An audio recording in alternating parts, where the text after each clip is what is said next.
नमस्कार, मैं प्रिया। आज है 23 जनवरी। खबरों की तरफ बढ़ने से पहले हम आपको बता दें कि आप रोजगार से जुड़े डेली टॉप 5 समाचार से अपडेटेड रहने के लिए हमारे नए यूट्यूब चैनल GOV PVT को सब्सक्राइब कर सकते हैं, जिसका लिंक आपको नीचे डिस्क्रिप्शन बॉक्स में मिल जाएगा। तो चलिए बढ़ते हैं बिहार की 25 बड़ी खबरों की तरफ। बैंकिंग कार्मिक चयन संस्था IBPS ने विभिन्न पदों के लिए मांगे आवेदन। बैंकिंग कार्मिक चयन संस्था IBPS ने analyst, programmer, IT system support engineer, IT engineer के कुल मिलाकर 6 पदों पर आवेदन की मांग की है। इन पदों के लिए शैक्षणिक योग्यता की बात करें तो अभ्यर्थियों के पास कंप्यूटर साइंस या सूचना प्रौद्योगिकी में BE या BTech या MCA या MSc की डिग्री होना अनिवार्य है। इच्छुक और योग्य उम्मीदवार 8/2/2021 तक आधिकारिक वेबसाइट www.ibps.in पर जाकर आवेदन भर सकते हैं। सहरसा के उग्रतारा स्थान में आपको देखने को मिलेगा बहुत कुछ खास। सहरसा जिले में महिषी में स्थित है उग्रतारा स्थान। यह प्रमुख शक्तिपीठों में से एक है। ऐसी मान्यता है कि भगवती सती का बायां नेत्र यहाँ गिरा था। यह स्थान तंत्र साधना के लिए विख्यात है। यही उद्भव विद्वान मंडन मिश्र का जन्म भी हुआ था, जिनकी विदुषी पत्नी भारती से जगत गुरु शंकराचार्य को शास्त्रार्थ में हार का सामना करना पड़ा था। मंदिर का निर्माण साल 1735 में रानी पद्मावती ने कराया था। यहाँ बिहार के अतिरिक्त नेपाल के श्रद्धालु भी बड़ी संख्या में पहुंचते हैं। बंगाल के साधक भी यहां वर्ष भर पहुंचते रहते हैं। एक ही जगह पर जमे बिहारी इंजीनियरों का होगा तबादला। एक ही जगह पर कई सालों से जमे बिहारी इंजीनियरों का तबादला होने वाला है। मिली जानकारी के अनुसार वैसे लोगों को दूसरी जगह भेजा जा रहा है जो कनीय से सहायक, सहायक से कार्यपालक और कार्यपालक से अधीक्षण अभियंता बनने के बावजूद भी एक ही जिले और प्रमंडल में बने हुए हैं, जिसके बाद जून में तबादले के समय के दौरान यह देखा जाएगा कि इंजीनियर नियमानुसार पोस्टेड है या नहीं। नियम के खिलाफ किसी की भी पोस्टिंग नहीं होने वाली है। हालांकि पिछले साल कोरोना के कारण इन इंजीनियरों का तबादला नहीं हो सका था, जिसके बाद अब कई ऐसे कामों को मार्च तक निपटाए जाने की कोशिश की जाएगी जो लंबे समय से वंचित है। जल जीवन हरियाली की मानव श्रृंखला इंडियन बुक ऑफ रिकॉर्ड्स में हुई दर्ज। 19 जनवरी 2020 को बिहार में जल जीवन हरियाली पर बनी राज्यव्यापी मानव श्रृंखला का निर्माण करवाया गया था, जिसको अब इंडिया बुक ऑफ रिकॉर्ड्स में दुनिया का लार्जेस्ट ह्यूमन चेन के रूप में इसे अब दर्ज किया गया है, जिसकी परिणाम स्वरूप इंडिया बुक ऑफ रिकॉर्ड्स 2021 में बिहार की इस उपलब्धि को रिकॉर्ड के रूप में जगह दे दी गई है। इंडिया बुक ऑफ रिकॉर्ड्स की तरफ से जारी की गई जानकारी के अनुसार शिक्षा विभाग को इस बात की जानकारी दे दी गई है। इसके साथ ही रिकॉर्ड बुक की कुछ प्रतियां भी भेज दी गई है। शिक्षा विभाग के प्रधान सचिव संजय कुमार ने इस उपलब्धि पर प्रसन्नता जाहिर की है। बिहार में 4623 असिस्टेंट प्रोफेसर की बहाली प्रक्रिया पर हाईकोर्ट ने किया जवाब तलब। असिस्टेंट प्रोफेसर की बहाली प्रक्रिया को चुनौती देने वाली याचिका पर पटना हाईकोर्ट ने सुनवाई की है। कोर्ट ने चांसलर कार्यालय सहित UGC और राज्य सरकार से जवाब तलब किया है। जवाब देने के लिए राज्य सरकार और UGC को कोर्ट ने 4 हफ्ते की मोहलत भी दी है। इस याचिका में राज्य के विश्वविद्यालय में असिस्टेंट प्रोफेसर की बहाली की प्रक्रिया को चुनौती दी गई है। साथ ही statue of apartment of assistant professor in university of Bihar 2020 की वैधता को चुनौती दी गई है। IOCL अब लाएगा पेट्रोल पंप। पटना नगर निगम अब अपने आय को बढ़ाने के हर संभव प्रयास में दिखाई दे रहा है और यही कारण है कि इंडियन ऑयल कॉर्पोरेशन लिमिटेड की तरफ से 3 स्थलों पर पेट्रोल पंप निर्माण का प्रस्ताव निगम को दे दिया गया है। नगर निगम ने इस प्रस्ताव को निगम बोर्ड की बैठक में पास करा दिया है। इसके साथ ही गुरुवार को भी इस बैठक में 23 में से 5 एजेंडे का संलेखन नहीं होने और प्रस्ताव में संशोधन के लिए स्थगित कर दिया गया है। इसके साथ ही 18 प्रस्तावों को पास कर दिया गया है। IOCL को इसके बाद नगर निगम 3 जगह जमीन उपलब्ध करवाएगा। इन स्थानों पर IOCL पेट्रोल पंप अब लगाएगा। बिहार के 265 खाद विक्रेताओं के लाइसेंस हुए रद्द, 750 हुए निलंबित। कृषि निदेशक आदेश तितरमारे ने अपना बयान जारी करते हुए कहा है कि खाद बेचने में गड़बड़ी के कारण इस साल 750 खाद विक्रेताओं के लाइसेंस निलंबित किए गए हैं। इसके साथ ही 265 विक्रेताओं के लाइसेंस भी रद्द कर दिए गए हैं। उन्होंने इस बाबत कहा है कि साल 2020-21 में अब तक 3005 छापेमारी की गई है। इस दौरान गंभीर गड़बड़ी करने वाले 85 विक्रेताओं पर प्राथमिकी दर्ज की गई तथा 1050 विक्रेताओं से जवाब तलब किया गया है। सीमावर्ती जिलों में उर्वरकों की तस्करी को रोकने तथा कालाबाजारी पर लगाम लगाने के लिए इन जिलों के जिला पदाधिकारी को भी सूचित किया गया है। बिहार में कोरोना के मिले 100 से ज्यादा मामले। स्वास्थ्य विभाग की तरफ से साझा की गई जानकारी के अनुसार बिहार में बीते दिन के पिछले 24 घंटे में कुल मिलाकर 168 मामले सामने आए हैं, जिसके बाद प्रभावितों की संख्या बढ़कर 2,59,617 पर पहुंच गई है। वहीं प्रभावित टॉप 3 जिलों की बात करें तो राजधानी पटना में 65 नए मामलों की पुष्टि हुई है। इसके साथ ही अररिया में 13 और अरवल में 11 मामले सामने आए हैं। बिहार में धान खरीदारी की समय सीमा में होगा विस्तार। बिहार में धान खरीदारी के समय सीमा में बढ़ोतरी होने वाली है। इसको लेकर राज्य सरकार ने सोच विचार करना शुरू कर दिया है। खाद्य एवं उपभोक्ता संरक्षण विभाग ने इस पर विचार शुरू कर दिया है कि एक बार पहले की तरह ही 31 मार्च तक खरीद की समय सीमा को बढ़ा दिया जाए या फिर पहले चरण में विस्तार करते हुए 28 फरवरी तक कर दिया जाए, जिसकी घोषणा 31 जनवरी तक होने की उम्मीद जताई गई है। उम्मीद लगाई जा रही है कि समय बढ़ा तो खरीद का नया रिकॉर्ड बनने की उम्मीद है। इस बार धान खरीद का लक्ष्य 30 लाख टन से बढ़कर 45 लाख टन कर दिया गया है। सुशांत सिंह राजपूत के नाम पर दिल्ली में एक सड़क का होगा नामकरण। बिहार के बाद अब देश की राजधानी दिल्ली में भी बिहार से निकले दिवंगत अभिनेता सुशांत सिंह राजपूत के नाम पर अब राजधानी दिल्ली में भी सड़क का नामकरण होने वाला है। मिली जानकारी के अनुसार दक्षिण दिल्ली के एंड्रयूजगंज में एक सड़क का नाम जल्द ही बदलकर सुशांत सिंह राजपूत के नाम पर रखा जाना है। कांग्रेस सांसद अभिषेक दत्त ने इसका प्रस्ताव रखा था, जिसके बाद भाजपा की अगुवाई में एसडीएमसी में एंड्रयूजगंज में इंदिरा कैंप के बीच का एक भाग का नाम सुशांत सिंह राजपूत मार्ग रखने की मांग की गई है।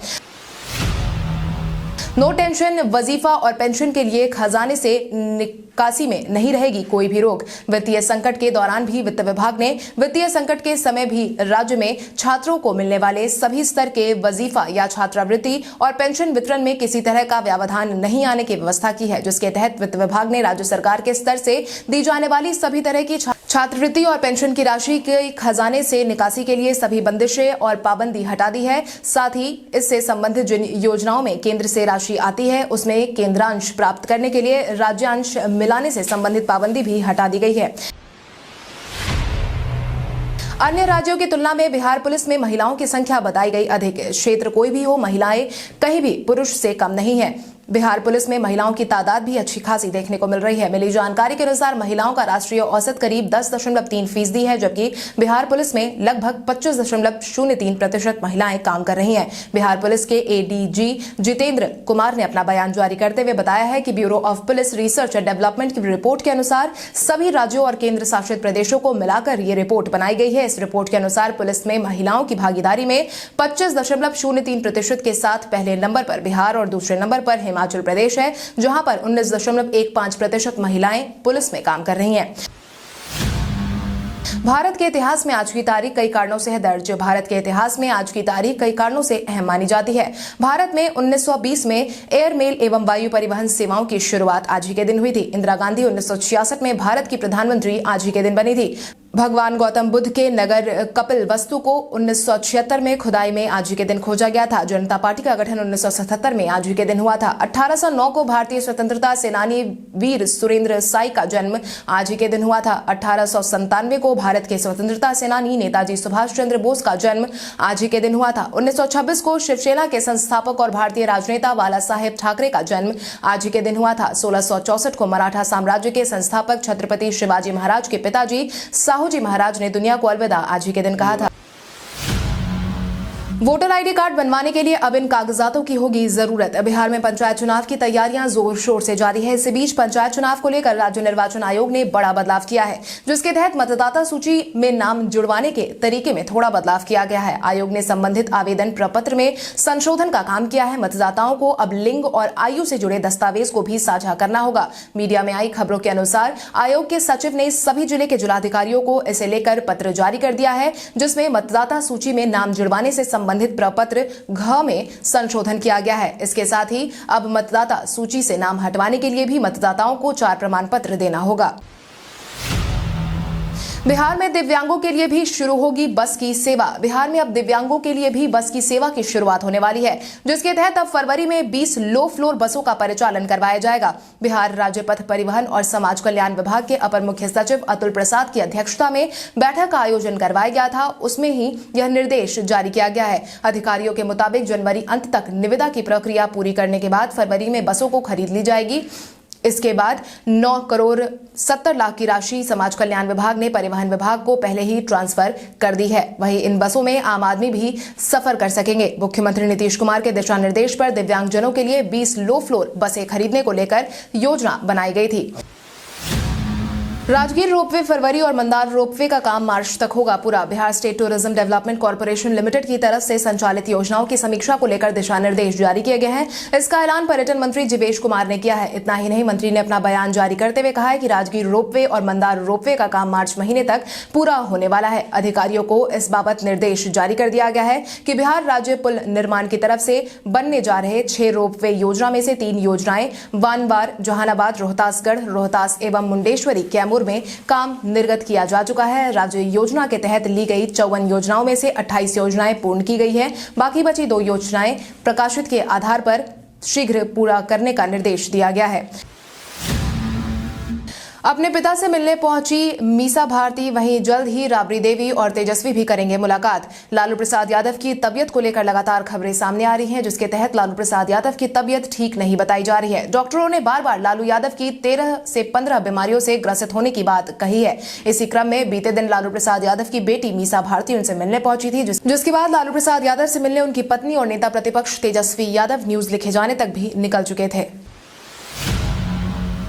पंचायत चुनाव के बाद नियोजित शिक्षकों को मिलेगा ट्रांसफर। बिहार विधानसभा चुनाव के पहले सरकार ने बड़ा फैसला लिया है, जिसके तहत सरकार ने नियोजित शिक्षकों को तबादले की सुविधा देने का फैसला लिया है। राज्य के 3.5 लाख से ज्यादा नियोजित शिक्षकों को तबादला देने के लिए ऑनलाइन आवेदन लिए जाने हैं। और सबसे खास बात यह है कि महिला टीचर और दिव्यांग शिक्षकों को दूसरे जिले में उनकी इच्छा के मुताबिक तबादला मिलने वाला है। इतना ही नहीं, पुरुष शिक्षकों को पारियों के आधार पर आपसी सहमति से अंतर जिला तबादला मिल पाएगा। इन शिक्षकों को सेवा संघ के आधार पर तबादले के लिए माध्यमिक शिक्षा निदेशक गिरिवर दयाल सिंह की अध्यक्षता में बनी कमेटी में सभी बिंदुओं पर विचार करने के बाद पॉलिसी बना ली गई है।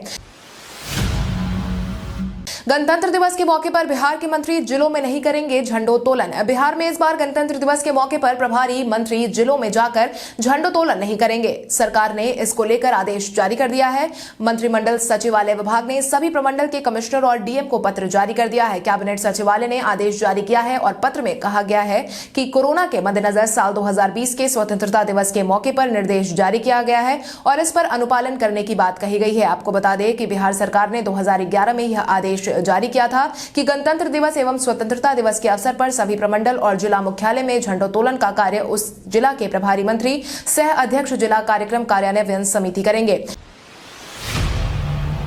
अगले 48 घंटे तक मौसम रहेगा शुष्क। बिहार में पिछले लंबे समय से मौसम की स्थिति शुष्क दिखाई दे रही है। हालांकि मौसम वैज्ञानिकों की माने तो अगले 48 घंटे तक मौसम में कोई बदलाव होने की उम्मीद नहीं जताई गई है। शुक्रवार को राज्य में सबसे कम न्यूनतम तापमान 7.5 डिग्री सेल्सियस दर्ज किया गया है।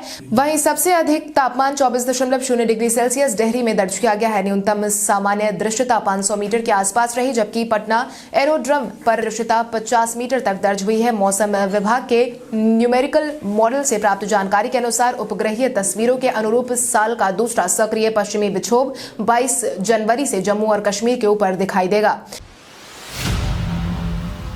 पटना के आइसोलेशन सेंटर हुए खाली। पटना जिले के सभी आइसोलेशन सेंटर अब खाली नजर आ रहे हैं। 17 में से 16 सेंटर पर ताला लग चुका है। सिर्फ एक सेंटर होटल पाटलिपुत्रा अशोक में चल रहा है, उसमें भी अभी एक भी मरीज का इलाज नहीं हो रहा है। स्वास्थ्य विभाग की तरफ से वहां रखे बेड, ऑक्सीजन और अन्य स्वास्थ्य उपकरण वैसे के वैसे ही पड़े हैं। स्वास्थ्य कर्मियों की तरफ से मिली जानकारी के अनुसार अभी कोविड अस्पतालों में भर्ती मरीजों को छोड़कर किसी भी अन्य आइसोलेशन सेंटर में एक भी मरीज नहीं है। उन्होंने बताया है कि पटना जिले में अस्पतालों और सेंटरों को मिलाकर लगभग 27 संक्रमितों के ठहरने की व्यवस्था आइसोलेशन सेंटर में हुई थी, अब सभी खाली हैं। आज पप्पू यादव निकालेंगे किसान न्याय मोर्चा। जन अधिकार पार्टी के अध्यक्ष पप्पू यादव ने अपना बयान जारी किया है, जिसके तहत उन्होंने 23 जनवरी यानी कि आज किसान न्याय मार्च निकालने का ऐलान कर दिया है। जिसके बाद जब तक केंद्र सरकार किसानों की सभी मांगों को नहीं मान लेती है, तब तक हमारी पार्टी किसानों के समर्थन में खड़ी रहेगी। उन्होंने आगे कहा कि आज होने वाले इस मार्च को लेकर पार्टी 23 जनवरी को किसान न्याय मार्च निकालने वाली है और जब तक केंद्र सरकार किसानों की सभी मांगों को नहीं मान लेती, तब तक हमारा संघर्ष जारी रहेगा। इसके साथ ही पप्पू यादव ने बिहार में बढ़ रहे अपराध पर नियंत्रण लगाने की जरूरत की बात भी कही है। आईपीएल ऑक्शन में इन टीमों के पास है सिर्फ इतनी राशि। आईपीएल 2021 को लेकर अभी से ही तैयारियां शुरू हो गई है। वहीं आईपीएल में खरीदे जाने वाले खिलाड़ियों की नजर भी अब ऑक्शन पर टिकी हुई है, जिसके तहत टीम के पास भी फिलहाल पर्याप्त राशि नहीं है। जिसके बाद सनराइजर हैदराबाद के पास अभी 10.75 करोड़ रुपए बचे हैं। इसके साथ ही आरसीबी के खाते में इस बार 35.7 करोड़ की राशि बची है। वहीं राजस्थान रॉयल्स के पास 35.85 करोड़। इसके साथ ही 5 बार की विजेता मुंबई इंडियंस के पास 15.35 करोड़, किंग्स 11 पंजाब के पास 22.9 करोड़, केकेआर के पास 10.5 करोड़, दिल्ली कैपिटल्स के पास 12.8 करोड़, वहीं चेन्नई के पास फिलहाल 22.9 करोड़ की राशि बची हुई है।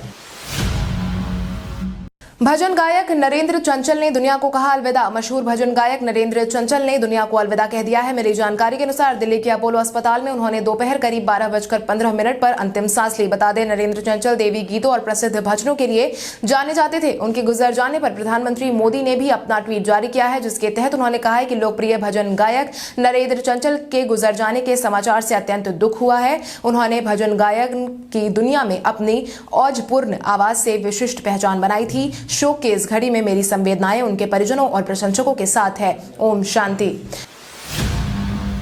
अधूरा पड़ा नया डुमरिया सेतु का निर्माण कार्य जल्द होगा शुरू। डुमरिया में गंडक नदी पर नए सेतु के निर्माण का सपना जल्द साकार होने वाला है, क्योंकि इस बार इसके निर्माण की उम्मीदें भी काफी प्रबल बताई जा रही हैं। इस सेतु निर्माण को लेकर अब से पहले भी कई बार टेंडर को जारी कर दिया गया है। सेतु निर्माण को लेकर 5वीं बार टेंडर निकालने के पहले NHAI हर विकल्प को तलाश कर रहा है, ताकि इस बार हर हाल में सेतु का निर्माण कार्य पूरा हो जाए। आपकी जानकारी के लिए आपको बता दें, डुमरिया में गंडक नदी पर बनने वाले इस नए सेतु का निर्माण कार्य 2011 के बाद से बंद है। ईस्ट वेस्ट कॉरिडोर परियोजना के अंतर्गत गंडक नदी से गुजरने वाली NH28 के लिए गंडक नदी पर नए सेतु का निर्माण साल 2008 में शुरू हुआ था। कल हमारे द्वारा पूछे गए सवाल का जवाब आप में से बहुत सारे यूजर ने हमें कमेंट करके दिया था, उसके लिए आपका बहुत बहुत धन्यवाद। आप में से जिन यूजर का कमेंट हमें अच्छा लगा है उनके नाम है सौरभ कुमार, विकास कुमार, गीत भोजपुरी बिहार, आशीष कुमार, आयुष कुमार, सैयद हुसैन, दरोगा कुमार, कुंदन कुमार, कुमार जितेंद्र, अमरेश चौधरी, मोहम्मद जफर आलम, रामशंकर प्रसाद यादव। इसके अलावा हमारी टीम को और भी लोगों के जवाब अच्छे लगे हैं, मगर समय के अभाव के कारण हम उनका नाम नहीं ले पाए, लेकिन आप हमारे सवालों का जवाब देते रहे। हम कल आपका नाम लेने की पूरी कोशिश करेंगे। तो चलिए बढ़ते हैं आज के सवाल की ओर। आज का सवाल कुछ इस प्रकार है, आपके अनुसार इस साल का IPL मैच भारत में ही होना चाहिए या कहीं और? अपने जवाब हमें कमेंट करके जरूर बताएं। इसके साथ ही आज के लिए बस इतना ही। अगर आप ये वीडियो हमारा YouTube पर देख रहे हैं तो हमारे चैनल को सब्सक्राइब करें और बेल आइकॉन दबाना ना भूलें, और अगर आप ये वीडियो हमारा Facebook पर देख रहे हैं तो इस वीडियो को लाइक करें और ज्यादा से ज्यादा शेयर करें। धन्यवाद।